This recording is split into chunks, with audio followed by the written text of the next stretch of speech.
জুতোটা হামলাইছে আমার পিসি একটা লাতি, তে ওরা কাছে আমার জুতো দেও, তোরা কাছে স্যার আপনারা খান, জুতো আমরা দিতেছি বাইকেরে, আপনার জুতোকে আমরা খামুনি, জুতো বাইকেরে দিতেছি, প্রয়োজন পরে বাইকেরে না দেয় আপনাকে কিনে এনে দিতেছি, এইটা কইতেছে আমার ওই বড় লাতি দিয়ে কিনে এনে দিতেছি। এইটুকুর মধ্যে এটা পুরা লষ্ট মষ্ট ফালা দিয়ে কাঁচা দিয়ে ওই ছাপড়াইতে বাড়াইছে, বাড়া লয় ওরা আমার সেই যে দুইটা লাতি যে খাওয়াইতেছে, এই যে লাতি, ওই লাতি আর একটা লাতিকে ওই বে পাঁচরা ধরছে, দৌড়ে যে তাক বক্স হিনার লিগে কিলেন।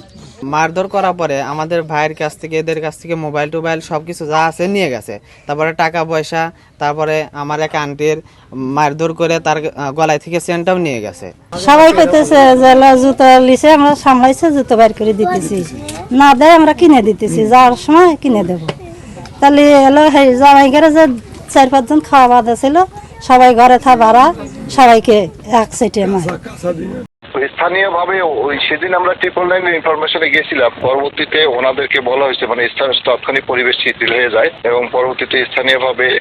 ওনারা নিষ্পত্তি করে নেবেন এরকম মতামতের ভিত্তিতে চলে আসছি এবং ওনাদেরকে এসএস দিয়ে আসছিলাম যে আপনারা হচ্ছে আইনগত ব্যবস্থা নেওয়ার প্রয়োজন মনে করলে থানা আসবেন, আমরা আইনগত ব্যবস্থা নেব, সহযোগিতা করবো।